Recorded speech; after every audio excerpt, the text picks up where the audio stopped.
Kannur DCC ഓഫീസിന് മുന്നിൽ വീണ്ടും കെ സുധാകരന് വേണ്ടി ഫ്ലക്സ് ബോർഡ്. പിണറായി സർക്കാരിനെ താഴെയിറക്കാൻ കോൺഗ്രസിന്റെ പടനായകൻ കെ സുധാകരൻ എത്തുന്നുവെന്നാണ് ഫ്ലക്സിലുള്ളത്.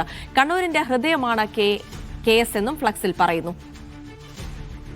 ബിജീഷ് ഗോവിന്ദൻ വിവരങ്ങൾ നൽകാം. ബിജീഷ്, ഇടക്കാലത്ത് കെ സുധാകരൻ ഡൽഹിയിൽ നിന്ന് മടങ്ങിയ സമയത്ത് ഫ്ലക്സുകളൊക്കെ സജീവമായിരുന്നു. ഇപ്പോൾ വീണ്ടും ഇന്ന് ചർച്ച നടക്കുന്ന ഒരു സാഹചര്യത്തിൽ കൂടിയാണ് ഇത്തരം ഫ്ലക്സുകൾ പ്രത്യക്ഷപ്പെടുന്നത്.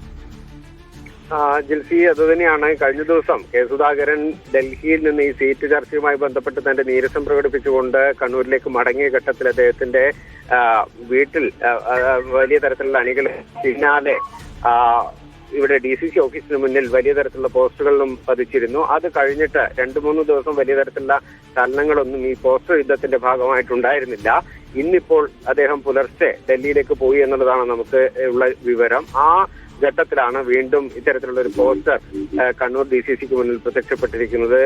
പിണറായി സർക്കാരിനെ താഴെയിറക്കാൻ കണ്ണൂരിന്റെ പടനായകൻ KS എത്തുമെന്നുള്ളതാണ് ഇതിനകത്ത് പറഞ്ഞിരിക്കുന്നത്. KS കണ്ണൂരിൽ സ്ഥാനാർത്ഥിയായി വരണം എന്നുള്ള ഒരു ആവശ്യം തന്നെയാണ് ഈ പോസ്റ്ററിലൂടെ അദ്ദേഹത്തിന്റെ അണികൾ മുന്നോട്ട് വയ്ക്കുന്നത് എന്നുള്ള കാര്യം വ്യക്തമാണ്. ഏതായാലും ഇന്ന് നടക്കുന്ന സീറ്റ് ചർച്ച അല്ലെങ്കിൽ സീറ്റ് സംബന്ധിച്ച കാര്യങ്ങളിൽ ഒരു അന്തിമ തീരുമാനത്തിലേക്ക് എത്തുമ്പോൾ കെ സുധാകരന് കണ്ണൂരിൽ സീറ്റ് ഉറപ്പിക്കാനുള്ള നീക്കം അദ്ദേഹത്തിന്റെ അനുയായികൾ ഇപ്പോഴും തുടരുന്നുണ്ട്. അവർക്ക് ഇപ്പോഴും കെ സുധാകരന് സീറ്റ് ലഭിക്കുമെന്നുള്ളൊരു പ്രതീക്ഷ നിലനിൽക്കുന്നുണ്ട് എന്നുള്ളതിന്റെ ലക്ഷണമാണ്, അല്ലെങ്കിൽ അതിന്റെ തെളിവാണ് ഈ പോസ്റ്റർ എന്ന് നമുക്ക് വിലയിരുത്താം. അതുകൊണ്ട് തന്നെ കെ സുധാകരന് സീറ്റ് ലഭിക്കാത്തൊരു സാഹചര്യം വന്നു കഴിഞ്ഞാൽ കണ്ണൂരിലെ കോൺഗ്രസിൽ വലിയ തരത്തിലുള്ള ചലനങ്ങൾ ഉണ്ടായേക്കാനുള്ള ഒരു സാധ്യതയാണ് നിലനിൽക്കുന്നത്.